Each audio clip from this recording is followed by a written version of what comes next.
Muy bien. Creo que está el coronel y creo que también está el capellán, ¿no es cierto? ¿Puede ser? Yo estoy presente, de manera que a su disposición. Bueno, muy bien. Buen día, coronel Francisco Cherbo, ¿cómo le va? Buen día, Nelson, ¿cómo estás? Muchas gracias por aceptar la invitación de este grupo. Bueno, Hemos gracias tenido, a ustedes por invitarme. bueno, nos antecedió Hernán Iris, que nos explicó bien los fundamentos de la creación de la bandera, en un día muy particular, obviamente, el fallecimiento del general Belgrano, pero también un día muy particular para los que amamos la causa Malvinas. Hoy finalizaba el conflicto en las Islas Sandwich del Sur. Y usted, como veterano de Guerra de Malvinas, ha sido destacado en una misión por demás importante. Entonces, bueno, le cedo que usted mismo se presente ante el grupo y que todos puedan preguntarle lo que deseen. Y quiero saber también si está el padre Vicente en línea, porque los dos tienen que interactuar en esto. Pero bueno, adelante, Charo, adelante, coronel. Bueno, en primer lugar, quiero aclarar que yo me considero un observador privilegiado de todo lo que ocurrió inmediatamente antes, durante y particularmente después de la epopeya de Malvinas.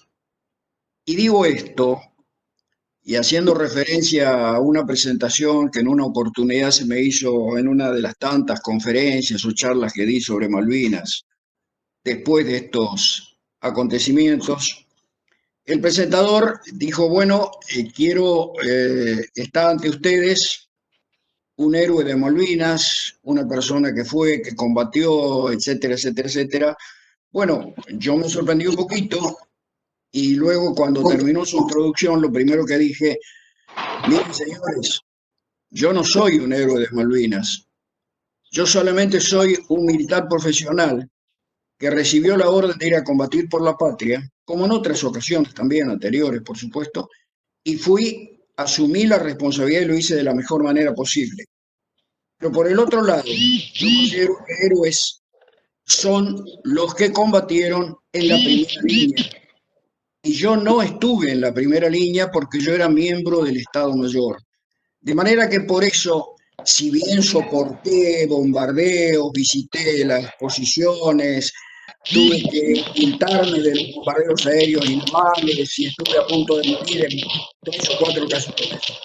No soy un héroe, soy un observador privilegiado de los acontecimientos, soy un soldado profesional que fue a cumplir la misión en virtud del juramento que hice a mi patria cuando abracé la profesión militar.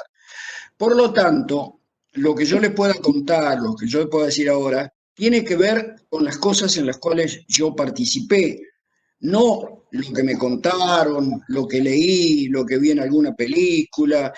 Y por eso, bueno, tengo varios temas que en particular puedo tocar, pero de todas maneras me gustaría que ustedes me dijeran qué aspectos principales de esta epopeya histórica quisiera conocer más cercanamente y con mucho gusto les voy a contestar.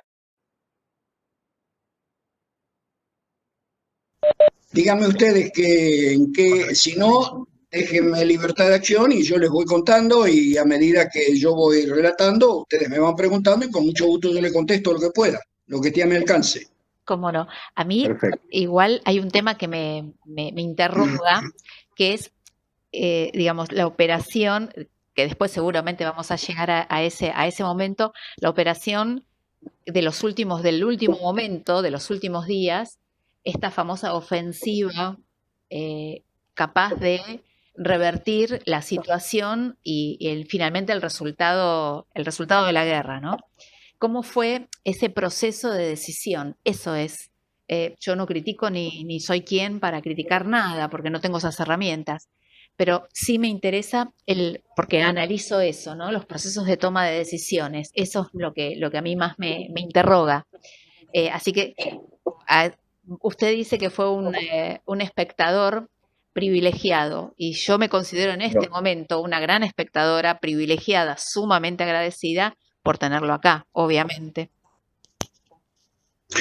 Bueno, a ver, voy a proponer lo siguiente. Les voy a hablar, este tema tiene tres ámbitos de análisis y eventualmente de discusión. Un ámbito esencialmente político, un ámbito estratégico militar y un ámbito operativo militar. Este ámbito operativo militar es todo lo que se dio en el marco de las islas. Voy a referirme un poquito al aspecto político, porque creo que es el encuadramiento importante de todo lo que sucedió después. Y voy a ir un poquito más atrás. En 1978, fin de 1978, me designaron para ser asesor del entonces presidente Videla y me destinaron, yo salía de ser jefe de batallón de infantería del Colegio Militar, a un equipo especial de asesoramiento que había organizado el presidente Videla.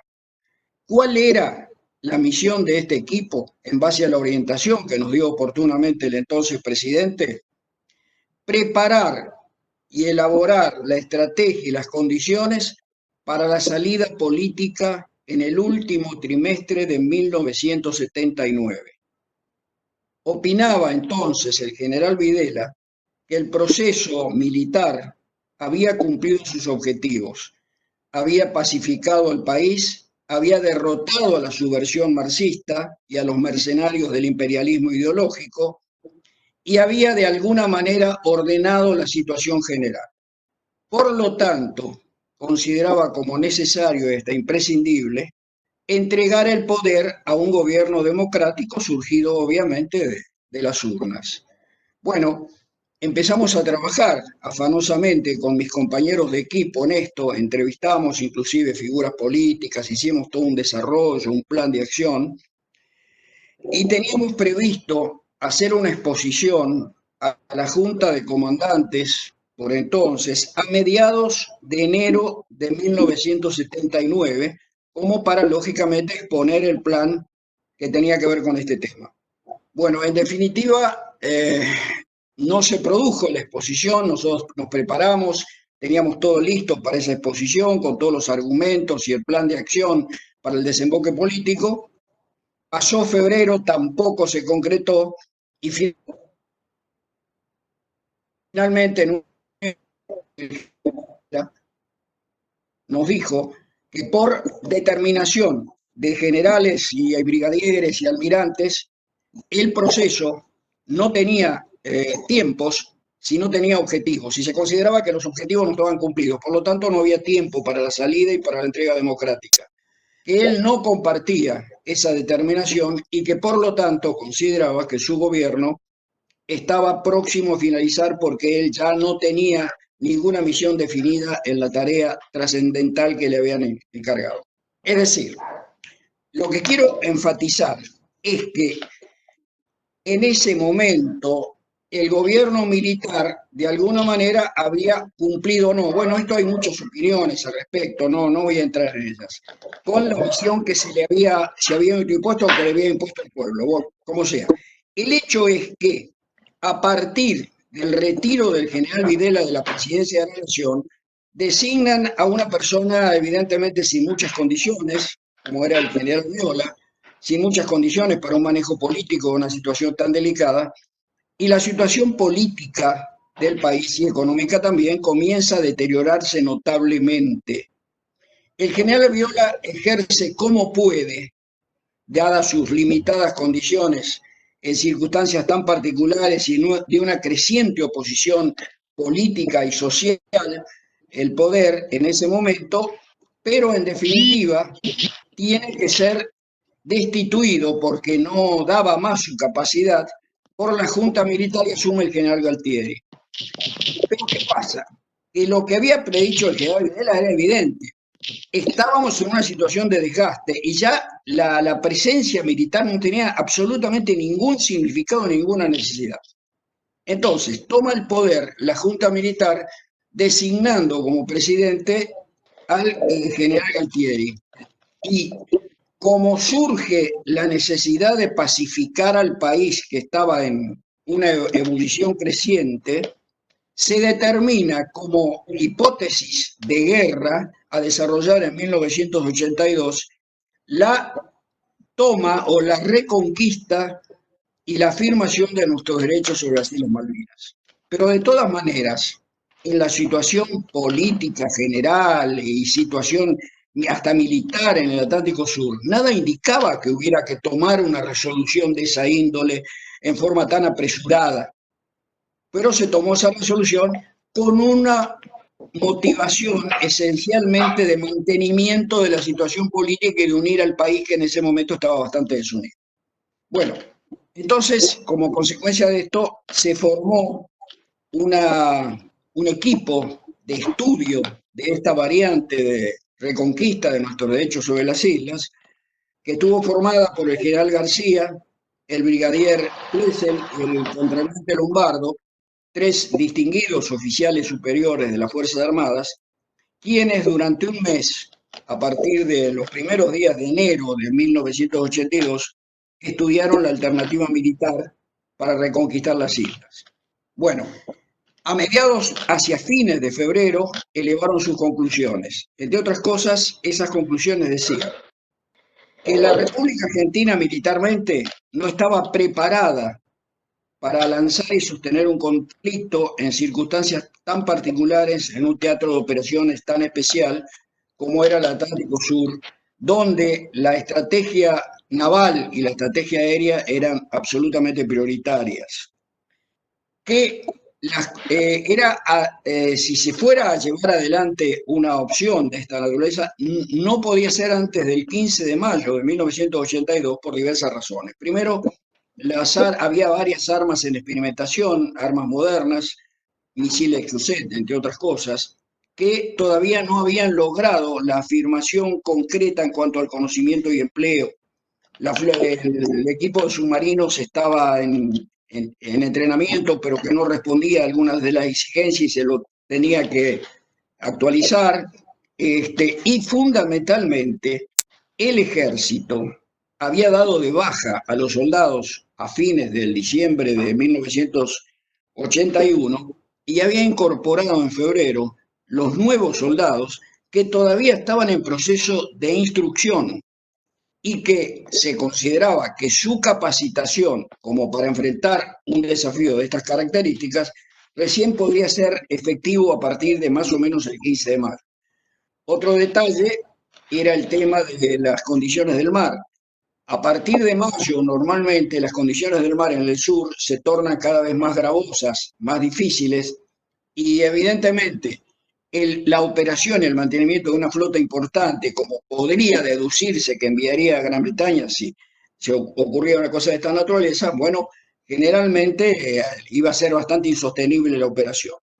Bueno, entonces, en definitiva, la conclusión fue que no actuar antes del 15 de mayo para el caso de que se quisiera hacer una reconquista militar, pero teniendo en cuenta la magnitud y la diferencia del potencial de Gran Bretaña con respecto a la Argentina. Pese a que a partir de nosotros jugaba favorablemente el tema de la distancia desde Gran Bretaña al teatro de operaciones.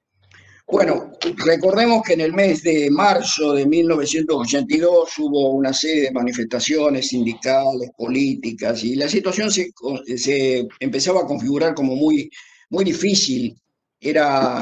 Podía haber riesgos de enfrentamientos traumáticos en las calles de Buenos Aires. Entonces, ¿qué pasó? La Junta Militar, de buenas a primeras, decidió que las operaciones que teóricamente deberían ser lanzadas eventualmente el 15 de mayo se adelantaran al 1 de abril. De manera que las fuerzas no estaban preparados, los soldados, como dijimos, recién incorporados, no se habían experimentado totalmente las armas con las cuales se consideraba que era necesario operar, y una serie de deficiencias complementarias. De manera que nos lanzamos a esa operación sin la preparación adecuada y solamente por la especulación política del mantenimiento de un gobierno que de todas maneras, estemos de acuerdo o no estemos de acuerdo, había cumplido su objetivo ya hacía bastante tiempo. Entonces, ese fue el origen y el enmarcamiento de nuestra acción en Malvinas. Las tropas que intervinieron fueron alertadas con más o menos 10 o 15 días, pues se mantuvo un estricto secreto de la operación a realizarse, etcétera, etcétera, etcétera. De manera tal que lo que quiero marcar es que esta situación genera un condicionamiento dramático para las operaciones posteriores que tienen que ver con las acciones militares netamente estrictas. Bueno, entonces, tenemos que sacar como conclusión que vamos a una guerra no necesaria por una especulación de carácter político interno en las peores condiciones posibles. Bueno, entonces, esto no hablemos también de las relaciones internacionales y la suposición de que íbamos a ser apoyados por el TIAR, por Rusia, por China, todos se abstuvieron, salvo Perú, y realmente Perú, Panamá, y realmente fuimos lanzados a un callejón sin salida. Bueno, con esto, ¿qué quiero marcar?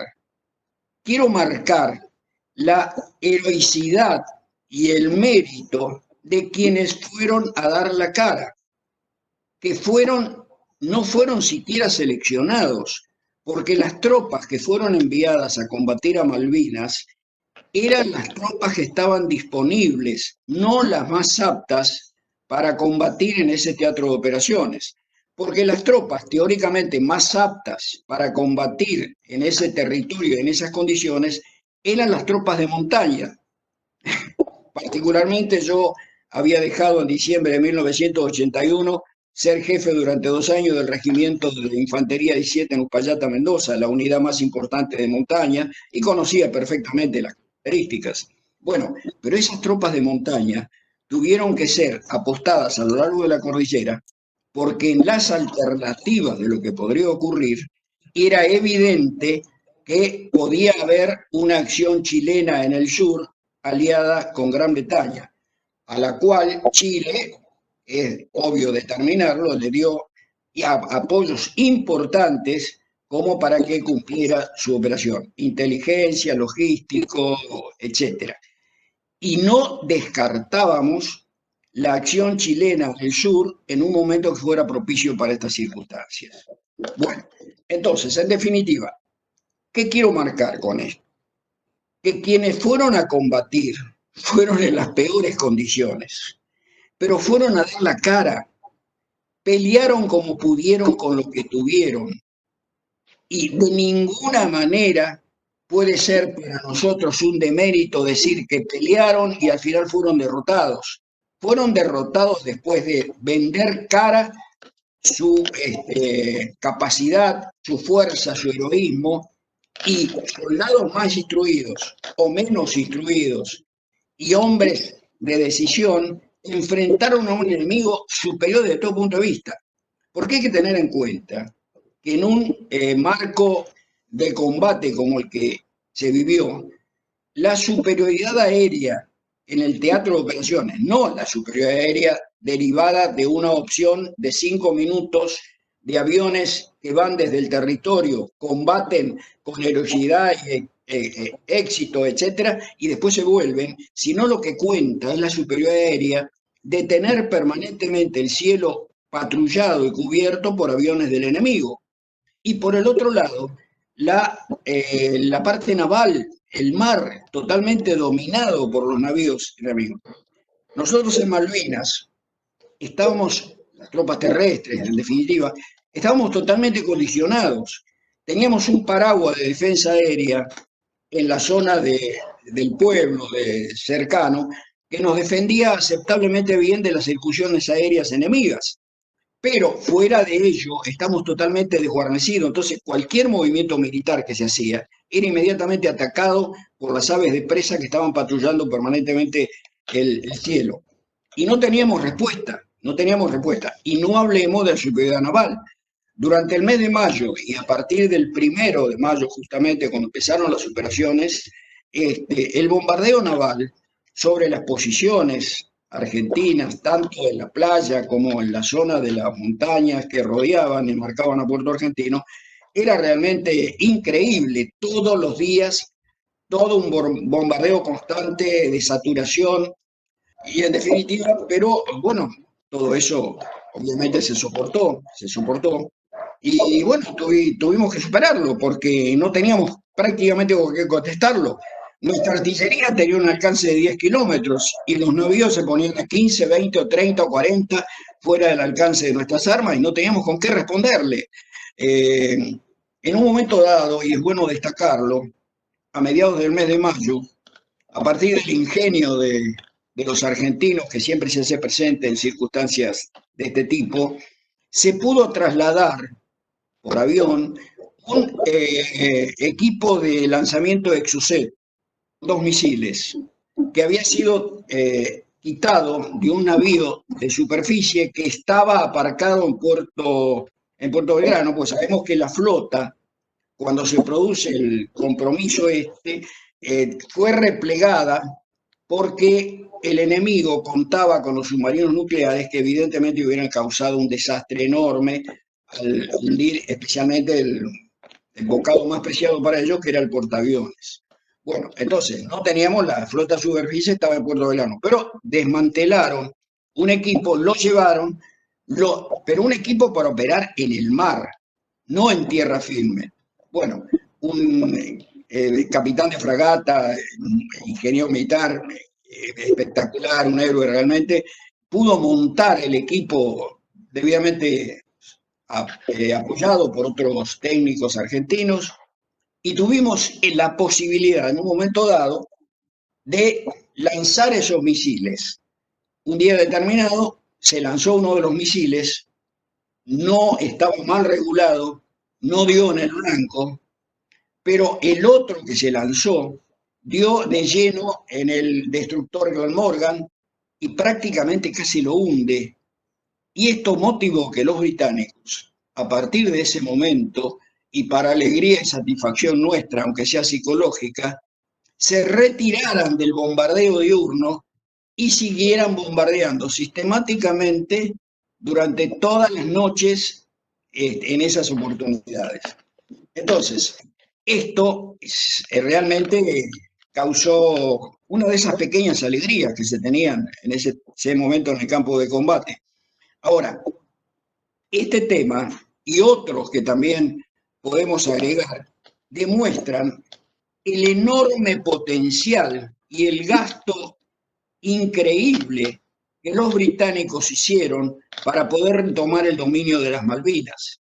Yo no quiero siquiera contar cómo el gasto que significaba un bombardeo todas las noches constante sobre nuestras posiciones. No quiero mencionar el gasto de sostenimiento de esa flota enorme que nos rodeaba y nos condicionaba.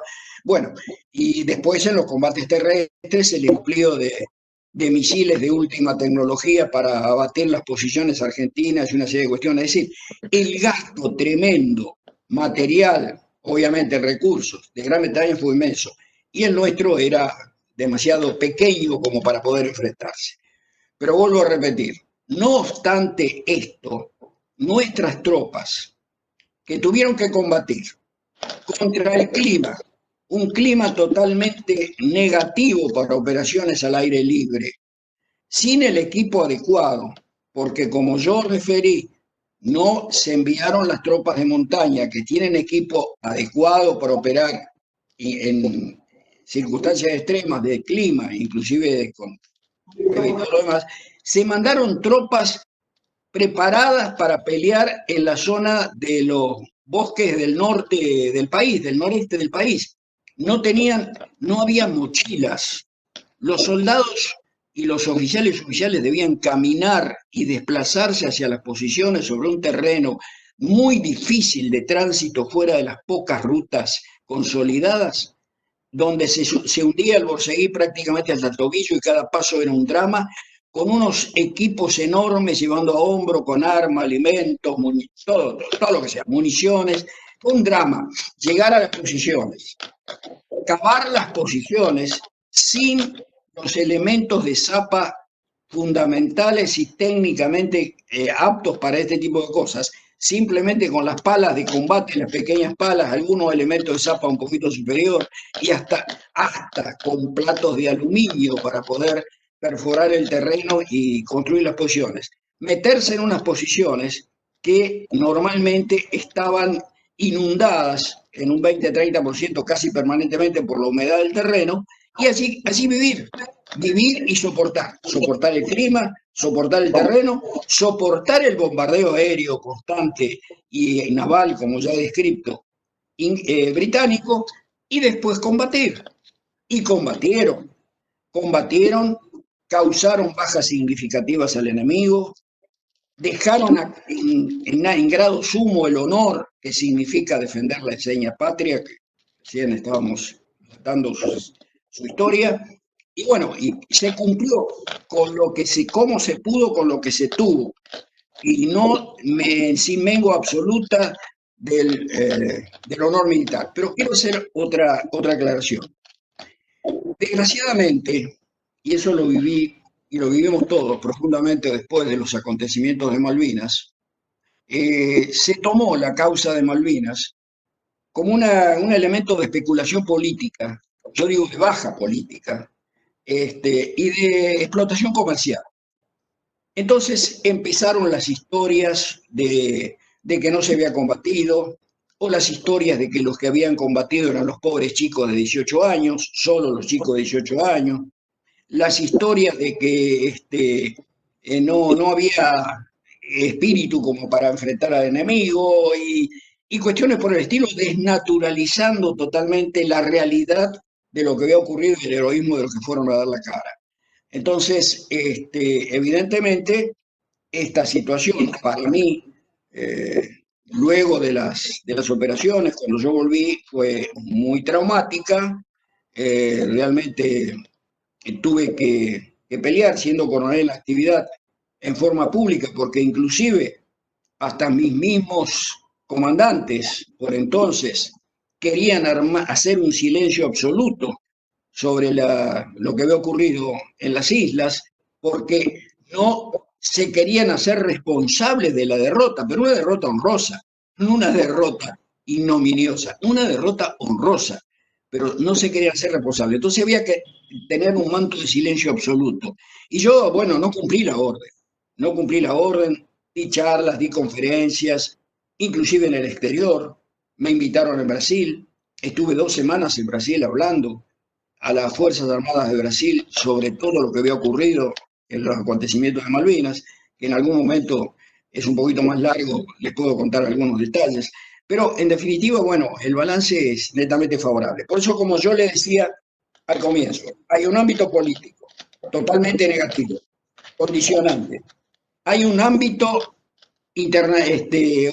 estratégico militar absolutamente condicionante y desfavorable por la superioridad en el mar y en el aire del enemigo, y un marco operativo, en lo cual cada uno, todos los que fueron, hicieron lo que pudieron como quisieron. Y en definitiva, y para terminar esta parte, se ha hablado, ha habido intereses mercantilistas, inclusive estoy convencido con mandatos de algún sector del exterior y todo, para degradar ante la opinión pública nacional la heroicidad de los cuadros, especialmente los cuadros y los soldados que combatieron en Malvinas. Entonces apareció Los Chicos de la Guerra, Iluminados por el Fuego, en el cual los héroes fueron solo los soldaditos.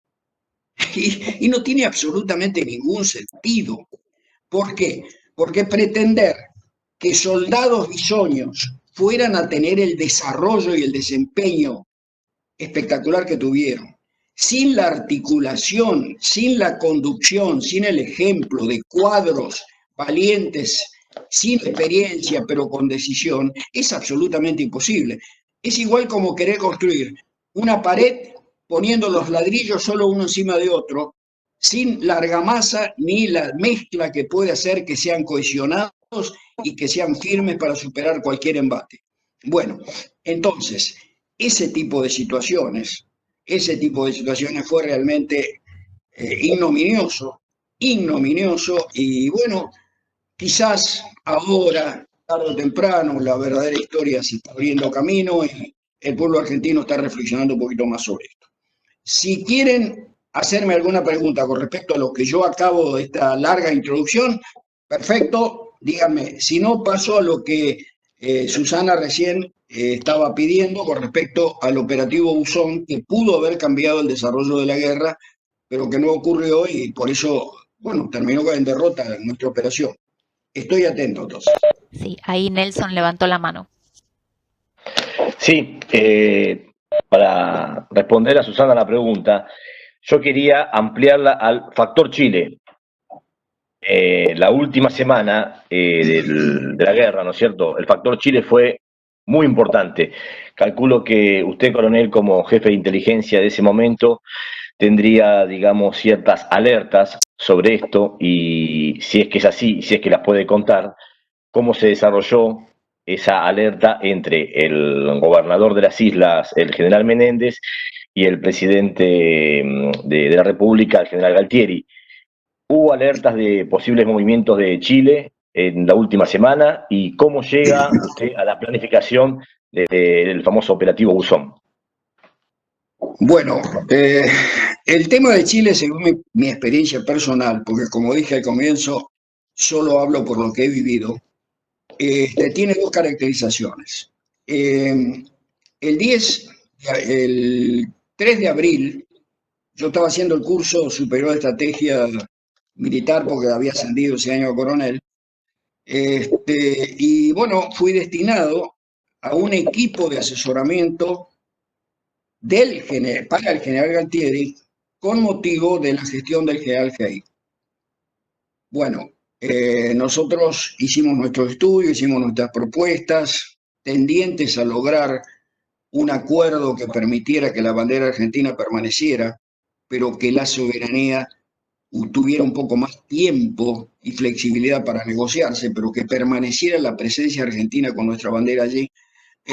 Bueno, evidentemente no dio resultado nuestro asesoramiento y a mí particularmente, después de esa fallida instancia, me destinaron a la jefatura de inteligencia del Estado Mayor del Ejército, justamente para seguir la situación y la evolución de la actitud chilena en el conflicto. Era, por supuesto, en los primeros días. Bueno, lo primero que me interioricé perfectamente bien fue del dispositivo y de los movimientos de las fuerzas chilenas en el sur argentino. Y bueno, de acuerdo con lo que convinimos con algunos camaradas que opinaban al respecto también, llegamos a la conclusión que el dispositivo chileno en el sur amenazaba directamente a nuestra Patagonia y era un dispositivo evidentemente que indicaba la adopción de una actitud ofensiva y de una eventual invasión en cualquier momento. Eso era evidente, absoluto.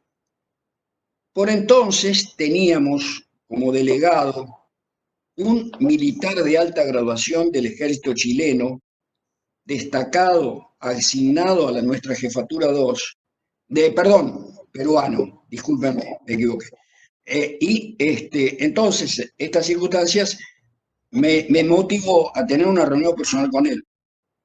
Inclusive le mostré en la sala de situación todo el dispositivo que estábamos observando y le dije, bueno, ¿cuál es tu conclusión? No, dice, mira, dice, evidentemente ese es un principio de una invasión en cualquier momento. Entonces, la pregunta mía fue, ¿qué va a hacer Perú en estas circunstancias? Si Chile invade el sur argentino. Y me dice, bueno, mira, déjame consultar con mi jefe del ejército y con mi presidente y dame 48 horas y te voy a contestar. Bueno, pasaron 48 horas, estábamos a la altura del 18 de abril, pasaron 48 horas, vuelvo a tener una reunión y me dice, mira, he hablado con mi comandante y él ha hablado con el presidente y me ha dicho que Perú no va a dejar sola a la Argentina y que en caso de una invasión chilena va a intervenir con sus fuerzas atacando del norte a Chile, para lo cual ya se han dado órdenes para movilizar tropas hacia el sur, especialmente de la Marina de Guerra. Dice, de manera que te ratifico, Perú no va a dejar sola a la Argentina en caso de intervención de Chile. Bueno, y así ocurrió, hasta la instancia que ahora me voy a referir, que me preguntaba Nelson recién sobre el operativo Buzón. Bueno, ahora, fíjense ustedes que en el año 90, por ahí, nuestro, bueno, presidente, entre comillas, Menem, con el comandante del ejército, entre comillas, Balsa, lo primero que hacen, traicionar a nuestro aliado, a nuestro amigo, a Perú, que inclusive nos mandó material y aviones, etcétera, etcétera, vendiendo armas de nuestro ejército al oponente de Perú en el conflicto que tuvieron en la zona con Ecuador por aquel tiempo. Bueno, entonces esa es la duplicidad, evidentemente, argentina y particularmente de nuestros políticos y militares, por cierto. Bueno, entonces cierro ahí este tema, pero me voy a referir ahora al operativo Buzón. Cuando los británicos desembarcan en San Carlos, había diferentes ideas en el Estado Mayor sobre dónde se iba a producir el desembarco de los británicos para llevar a cabo su ofensiva final terrestre, que era la que en definitiva iba a determinar la victoria y la posesión del territorio. Bueno, yo en minoría, obviamente, opinaba que los británicos no iban a desembarcar como opinaba la mayoría del Estado Mayor, inclusive los representantes de la Fuerza Aérea y de la Marina, sobre las playas de Puerto Argentino para llevar a cabo una operación directa, rápida, teniendo en cuenta que la flota no podía estar demasiado tiempo en un mar cada vez más agitado como era el Atlántico Sur. Yo opinaba que los británicos iban a desembarcar en un lugar desde el cual pudieran amenazar el flanco de la posición. Bueno, en definitiva los hechos me dieron la razón. Desembarcaron en San Carlos, donde yo previamente había visitado, había visto como un objetivo que debía ser cubierto. Hablé con el general Menéndez, eso fue a comienzos del mes de mayo, hablé con el general Menéndez y logré convencerlo de que era necesario poner aunque sea un efectivo en San Carlos, porque era un lugar que para mí era estratégico, como para que alertara de cualquier movimiento británico.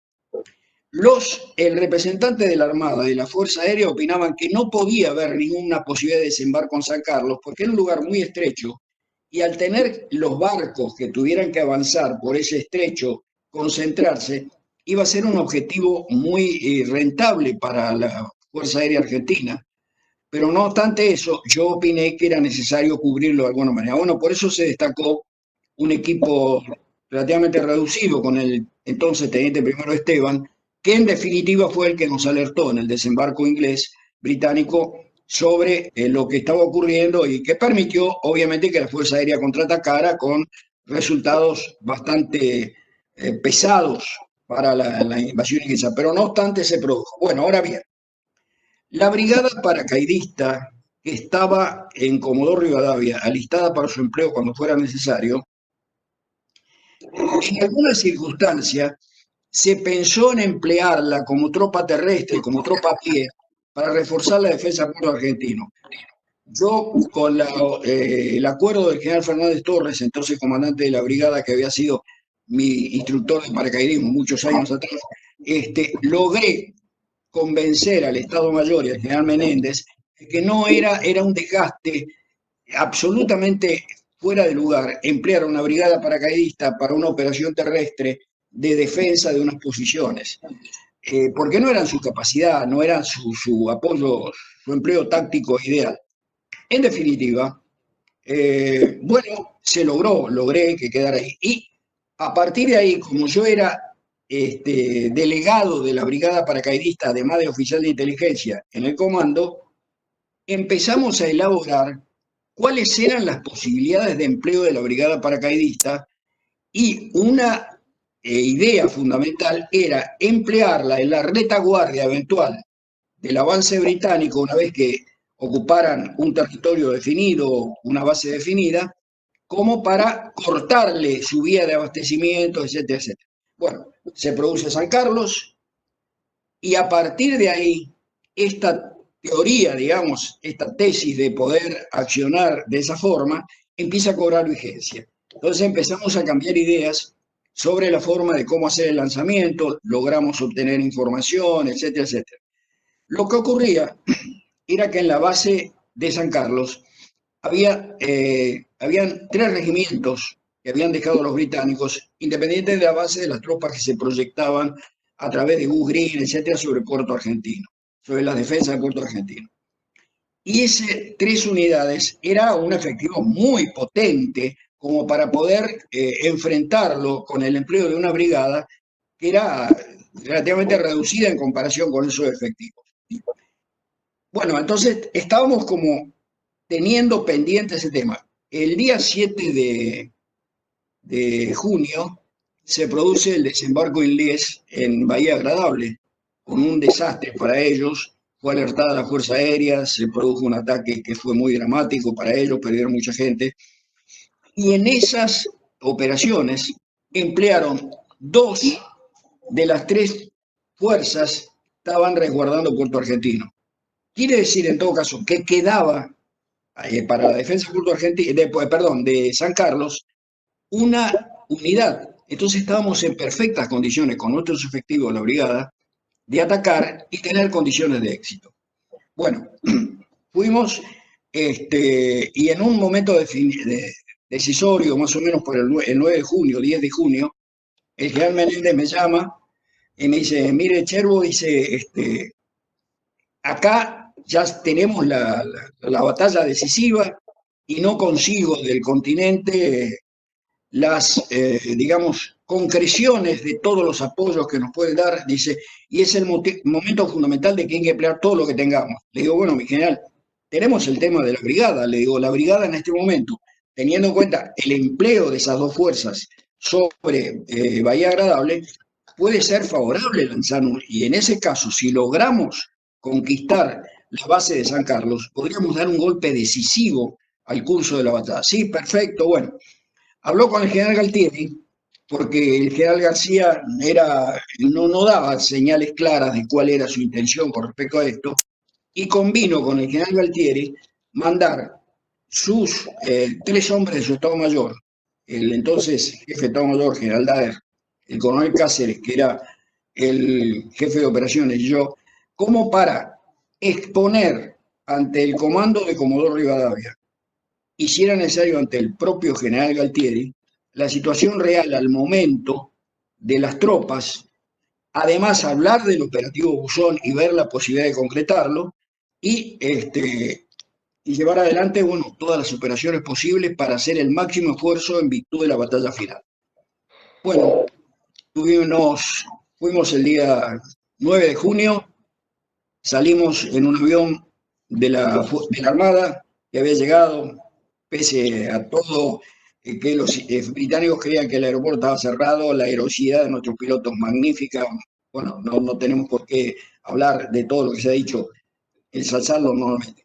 Entonces, volamos a Comodoro Rivadavia, hicimos una exposición ante el comando de Comodoro Rivadavia, el general García y otra serie, y bueno, muy convincente. El general Fernández Torres, comandante de la brigada, apoyaba nuestra propuesta, inclusive decía que tenía inclusive los papeles preparados, la forma de operar y todo. Pero ¿qué pasa? Una operación aerotransportada, especialmente, digamos, en la primeras 2 semanas de su operación, necesita fundamentalmente el apoyo aéreo, no solo de transporte aéreo para el lanzamiento de los paracaidistas, el transporte y lanzamiento de paracaidistas, sus armas de acompañamiento, sino también para su apoyo en las operaciones posteriores. Era absolutamente fundamental. Entonces, dimos la exposición, muy bien, todo bueno.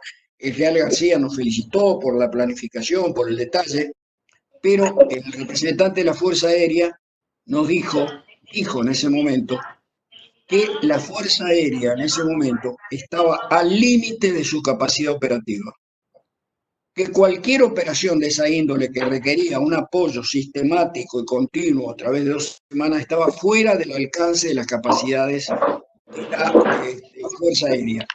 Y el general García agregó, y acá viene lo que me preguntaba Nelson recién, que no era descartable, por los indicios que se tenía, de una invasión chilena en el sur argentino, que por lo tanto lo poco que quedaba de la desgastada Fuerza Aérea Argentina debía ser concentrada para esa operación en caso de producirse.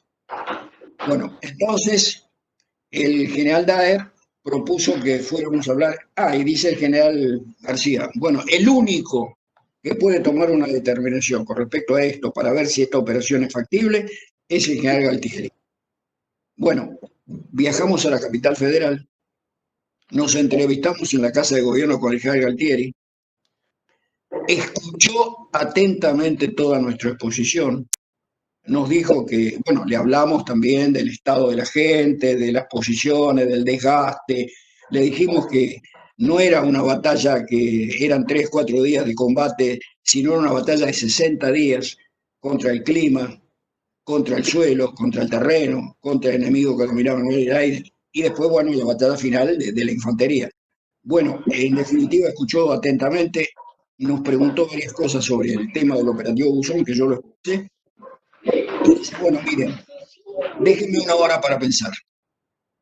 Bueno, nos quedamos a ver qué pasaba, era ya el 11 de junio, y bueno, a la hora se vuelve a reunir con nosotros. Me dice, miren, he pensado profundamente en todo lo que me acaban de decir. Dice, si logramos un éxito, me pregunta a mí, por ejemplo, dice, ¿qué perspectivas de éxito tiene esta operación? Le digo, un 60%, mi general. Dice, bueno, podría ser aceptable. Le digo, mi general, pero si logramos éxito, asestamos un golpe tremendo a las posibilidades británicas y hasta podríamos crear las condiciones para un cese del fuego y demás. Dicen, todo es maravilloso, pero la amenaza de Chile no la podemos subestimar. Y nuestra Fuerza Aérea, lo que queda después de los heroicos acciones y las pérdidas graves que hemos tenido, tiene que estar preparada para enfrentar esa eventualidad. Como presidente, dice, como militar desearía tomar esa decisión, pero como presidente no puedo hacerlo. Por lo tanto, no les agradezco, felicito todo lo que han hecho, transmítanle a la gente que puedan mi reconocimiento por su esfuerzo y por su sacrificio, y vuélvanse nomás, pero esto no se va a poder ejecutar. Bueno, nos volvimos entonces a Comodoro Rivadavia, intentamos viajar de vuelta, nos ubicamos, volamos en un avión de la Armada que el día 12 de junio intentó aterrizar y no pudo, volvimos, y en definitiva no participamos de la rendición, de la parte final, de la parte más triste, y bueno, nos quedó el sabor amargo de saber que pudimos haber hecho algo, pero que no, las circunstancias políticas y todo nos condicionaban para que eso no ocurriera. De manera que, bueno, no sé si con esto he satisfecho la inquietud de Nelson. Estoy dispuesto a completar el panorama que le acabo de escribir con algún otro detalle que ustedes quieran que lo haga. Sí, la verdad muy claro y qué importante el factor Chile en este operativo Buzón, ¿no? Que a veces uno pensaba o digamos o trasciende, y ahí recojo la construcción de la historia, ¿no? De mercenaria a veces o mercantilista, que hace que miremos hacia un lado y no hacia otro, o no en toda su dimensión, ¿no? Que eso también forma parte, digo, cuando se habla del proceso de desmalvinización siempre se ve a los chicos de la guerra, iluminados por el fuego, y en realidad el proceso de desmovilización es hacia todos lados, no es hacia un sector nada más, ¿no? Es un complejo bastante grande. Digo, y echar luz también sobre los militares, que también formaron parte de ese proceso de desmalvinización, digo, cambia el foco de la visión, ¿no? de la comprensión de esta completitud. Eso por un lado. Y por otro lado, seguramente esto le va a interesar más a Marcelo, Rusia. ¿Qué papel tuvo Rusia en la guerra de Malvinas? Porque se ha comentado y hay cables que ha abierto, digamos, la CIA, donde aparentemente había una carrera por competir en el mercado de alta tecnología entre Estados Unidos y Gran Bretaña en contra, digamos, o ganarle en ese mercado a Rusia. Entonces, Rusia, desde estas desgrabaciones, participa con el tema de los satélites digamos, ofreciendo información. ¿Esto es real? ¿O forma parte también de estas campañas desde afuera que también son insertadas en esta historia, ¿no? En la construcción de la historia? Bueno, la participación de Rusia y de China.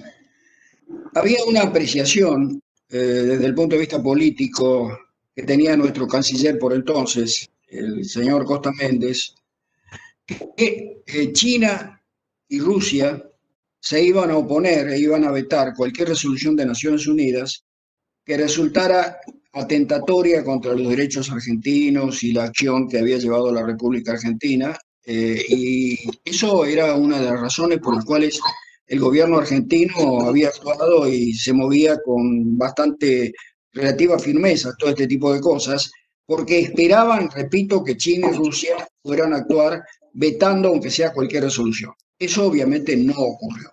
No ocurrió.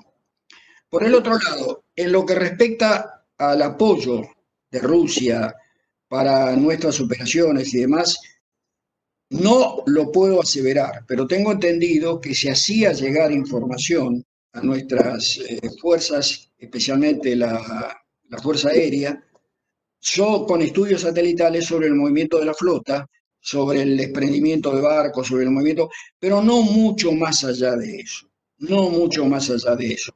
Y mi conclusión con respecto a esto es que estábamos en medio de un conflicto ideológico, pero también hay que tener en cuenta que había, por entonces, no declarado, pero evidente, una solidaridad de las grandes potencias.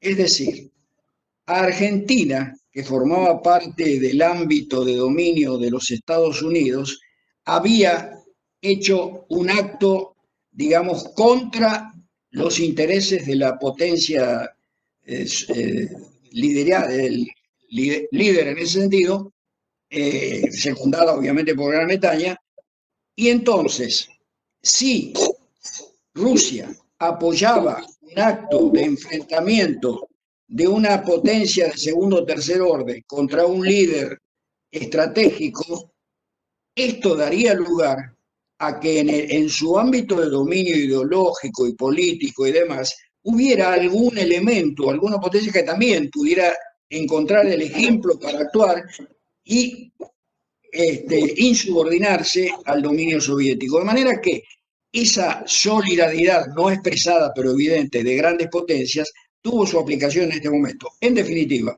Rusia mucho problema, etcétera, etcétera, pero prácticamente su apoyo está en el nivel de lo casi nulo. ¿Me escuchan ahí? Yo escucho. Bien, bueno. Nada, mi nombre es Marcelo Biasati y bueno, mi tema de tesis es la participación de la Unión Soviética en la Guerra de Malvinas, básicamente tratando de entenderlo como un elemento también del conflicto entre este y oeste y que le daba a la Unión Soviética la capacidad de observar en una situación real el primer combate aeronaval después de la Segunda Guerra Mundial, de quienes eran las fuerzas de contención dentro del marco de la OTAN. Entonces, sí hicieron mucho despliegue de observación, especialmente con aviones desde Luanda en el movimiento de la flota. En algún momento, por lo que yo tengo entendido, sí hubo el apoyo, como usted bien dice, satelital. La pregunta mía tiene tres partes. Lo primero que usted mencionaba en la situación previa, siempre se especulaba que, o por lo menos la recta de tiempo, desde que Galtieri asume como presidente hasta que se decide el tema de la acción de Malvinas, son muy pocos días. Se habla de que Anaya ya tenía una esquela o un pequeño plan que la Armada había elaborado previamente. Cuando usted habla de la caída de Viola, la pregunta es, porque algunos hablan de que podría haber sido una guerra inducida, de que Argentina tenía un problema estratégico, porque siempre pensó en una negociación. Cuando los otros pensaron directamente en ir a una guerra, que el desplazamiento del armamento llevado a Malvinas, especialmente, por ejemplo, la artillería, no era la que se necesitaba para el caso. Y que después hubo algunos elementos soviéticos en el teatro de operaciones a raíz del material que había llegado a través de Perú, y de hecho instructores peruanos con una especie, no sé si lo sé bien porque no sé tanto los términos militares, no sé si decir misiles que se tiran desde el hombro, tipo, no el blowpipe británico, los SA-6 o SA-7, soviéticos que sí llegaron al lugar de Malvinas, y que había, la segunda pregunta que quiero, ¿cómo podían ustedes cubrirse de los satélites? Y había horarios en las islas que sabían que había ojos satelitales por sus órbitas que podían observar. Yo sé que desde los soviéticos a las 11 de la mañana había un satélite que pasaba por Puerto Argentino. Y en lo último que decía usted, esto del elemento ideológico, que había muchos generales que veían que ser aliado de los soviéticos sacaba del eje de ordenamiento entre ejércitos occidentales, porque Malvinas creo que es uno de los pocos ejemplos donde hubo guerra entre dos ejércitos del bloque occidental, en la historia después de la Segunda Guerra.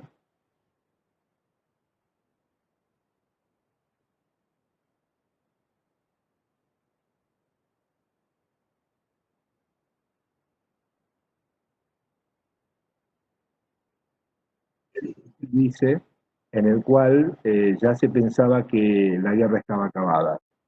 ¿Cuándo ustedes tomaron dimensión de que la guerra ya estaba perdida?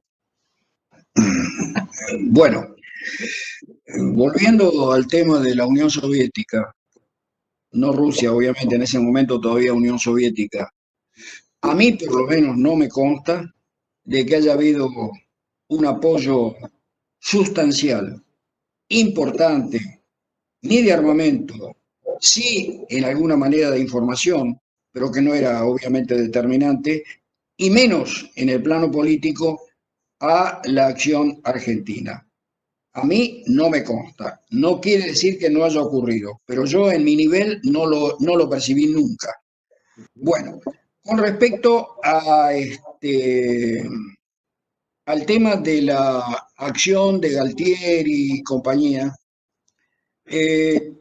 yo creo que, a ver, cuando se lanzó la operación, el operativo Rosario, el objetivo era sacudir la situación política y diplomática internacional para lograr que Gran Bretaña se sentara definitivamente en la mesa de las negociaciones para resolver de una vez por todas el conflicto existente.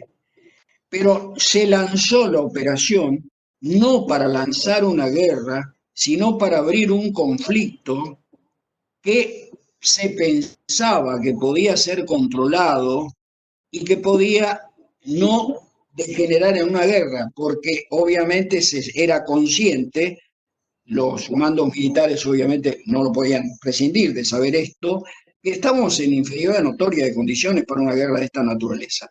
Entonces, en definitiva, la hipótesis era lanzar una acción, el operativo Rosario, que permitiera reconquistar, digamos, simbólicamente nuestros derechos y luego obligar a sentarse a Gran Bretaña en la mesa de negociaciones para poder llegar a una solución convenida tipo Hong Kong o como sea. Y en ese sentido, se había tenido, a partir de algunas cuestiones que había recibido el general Galtieri, el general Bernard Walters y algún otro diplomático, personaje importante de Estados Unidos, la anuencia como para que la Argentina pegara un golpe en la mesa y luego negociara. Bueno, entonces, esa era la alternativa principal por la cual se lanzó el operativo Malvinas. Pero ¿qué pasó? Que las crisis políticas, las crisis militares, cuando se lanzan, como en este caso, en forma evidente y por propia decisión, tiene que tener la capacidad implícita a partir de una proyección que se haga de las implicancias como para controlar esa crisis, que no se desmadre y que no genere una guerra. Pero en este caso particular se lanzó la operación, hubo una resolución de Naciones Unidas que no fue desfavorable para nuestros intereses, porque se determinaba claramente que debían cesar las hostilidades y sentarse a negociar, pero de todas maneras, presiones internas de militares, hasta de políticos, sobre el general Galtieri y demás, determinó que se constituyera un hecho que para mí fue realmente absolutamente negativo y que se produjo el 10 de mayo, que fue la salida del general Galtieri al balcón, cuando dijo que no cederemos, que nuestra determinación está a pelear, que le presentaremos batalla y todo. Entonces eso encendió en el pueblo argentino y en todo la esperanza de que sí íbamos a combatir y todo demás, y determinó la muerte de la hipótesis de conflicto, de la crisis, sin la guerra. A partir de ahí todo cambió, porque inclusive la Junta Militar, con gran presión de la Armada, obviamente, generó de que el objetivo de la operación era lograr la soberanía total argentina a fin del año 1982, por negociaciones, por la guerra, por lo que sea. Y eso era absolutamente imposible desde el punto de vista político. Pero el día 10 marcó una fecha característica y significativa en la historia argentina. Y en definitiva, y volviendo a lo que decíamos al comienzo, no sé, no recuerdo si esto me lo preguntó implícitamente, el lanzamiento de la Operación Malvinas, como dije al comienzo, fue una operación o por una necesidad de política interior, por sobre todo.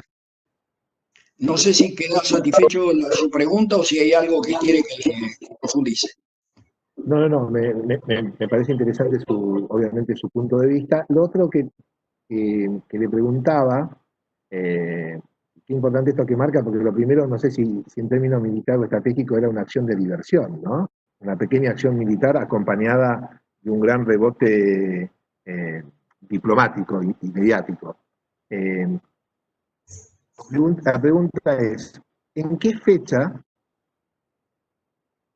ya se sabía que la guerra estaba perdida?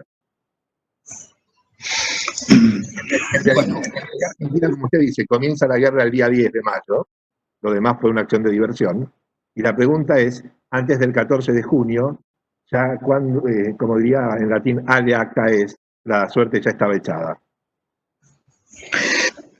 Mire, yo le diría que a partir del 1 de junio, el primero de mayo, cuando empiezan las acciones de combate efectiva con el bombardeo por parte de un Vulcan de la base aérea de Puerto Argentino, evidentemente la suerte estaba echada desde ya. ¿Quiénes estábamos en la zona?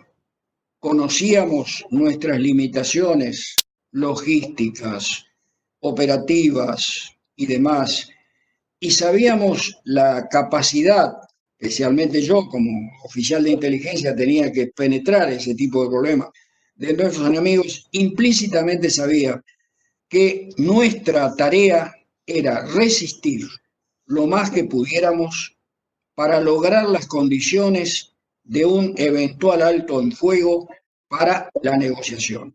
Y hubo opciones para ello. Recordemos, la intervención del presidente Belaúnde Terry, que estuvo casi a punto de lograr una detención de las hostilidades y una negociación que después quedó sin efecto. Y yo le puedo asegurar que cuando nosotros llegamos a Malvinas, la idea implícita en todos, especialmente en los oficiales superiores, era que íbamos para tener una presencia efectiva y para generar las condiciones para negociar.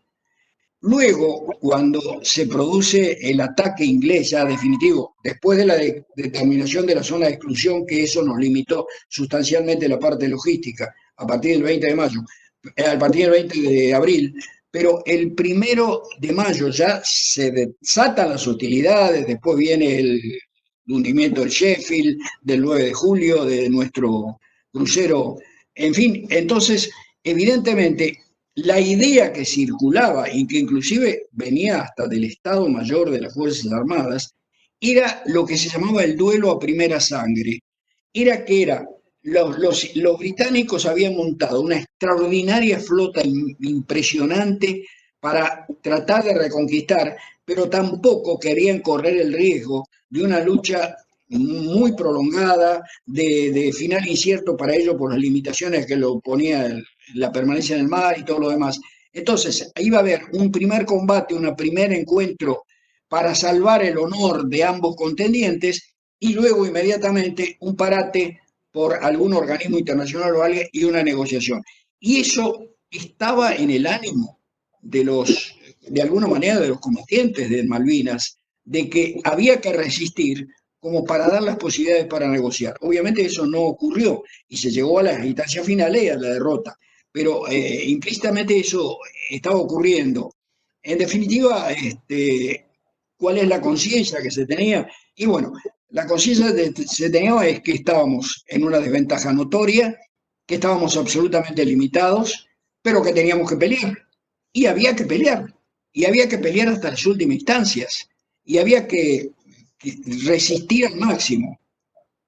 Y un punto que a veces es muy controvertido, que quiero dejar bien en claro, es que cuando el 14 de junio el general Menéndez decide capitular, las condiciones tácticas estaban dadas como para que cualquier continuación de las operaciones fuera en demérito de la Fuerza Argentina y el aumento innecesario de muertos cuando los resultados evidentemente en esa continuación iban a resultar iguales. De manera que yo quiero destacar que para un comandante militar hay algunas acciones en su procedimiento que son definitorias. Primero la necesidad de luchar, de pelear, de todo lo demás.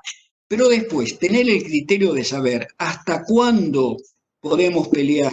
Porque hay muchos argentinos que dicen que se peleó poco, se peleó mucho, que no sé qué, pero que en definitiva, si para esos argentinos 1.000 o 2.000 muertos más, sin un resultado evidente, porque las cartas estaban echadas, era fundamental, es una barbaridad a la que estamos acostumbrados nosotros los argentinos.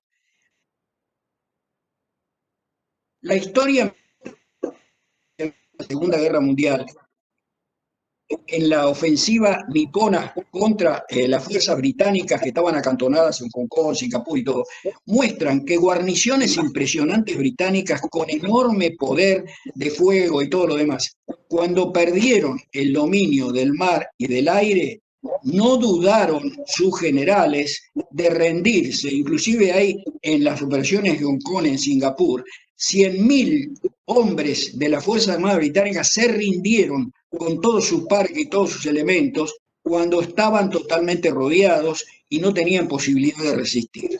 De manera que no sé si respondo a su pregunta, pero es el razonamiento que puedo hacer a partir de su inquietud. Muchas gracias. Bueno, estoy a disposición de ustedes por si tienen alguna otra cosa que preguntarme y les agradezco de nuevo toda la confianza que han tenido en consultarme y especialmente al amigo Nelson, a nuestro querido amigo Nelson. Muchas gracias, coronel. Realmente para nosotros es un placer porque siempre pensamos que conocemos toda la historia de Malvinas y por suerte no es así porque siempre tenemos una visión más, un pedacito más para descubrir una nueva mirada. Y eso está bueno, porque uno va descubriendo, digamos, esta trama, ¿no? Y sin recaer en la trama secreta, me parece que no fue tan secreta, porque sé que hay una parte de esa historia, digamos, que no es visibilizada, no es contada. Y para cerrar un poquito, la verdad, sumamente interesante es la planificación. ¿Usted tiene escrito algún libro?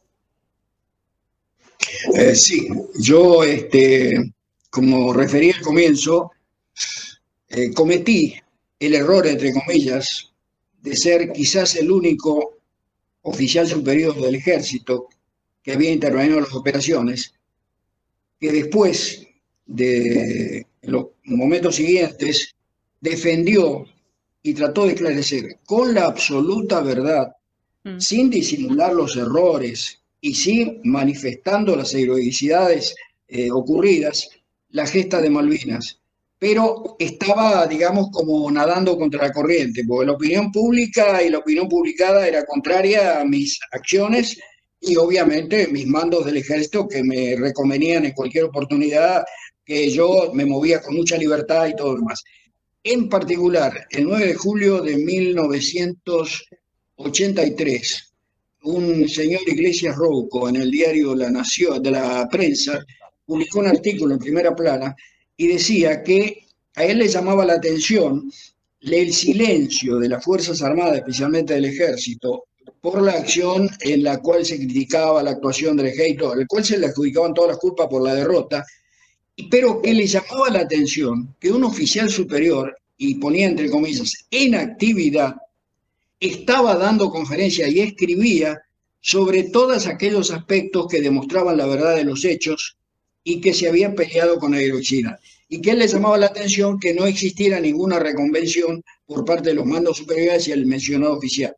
Bueno, eso abrió camino a una serie de problemas que tuve, pero que no importa. Bueno, era mi deber esclarecer, después de haber visto allá a muchos de mis camaradas, mis ex oficiales y demás morir, que no volvieron, bueno, y lo hice. Y en definitiva, bueno, tuvimos que pelear y enfrentar esas circunstancias y no me arrepiento.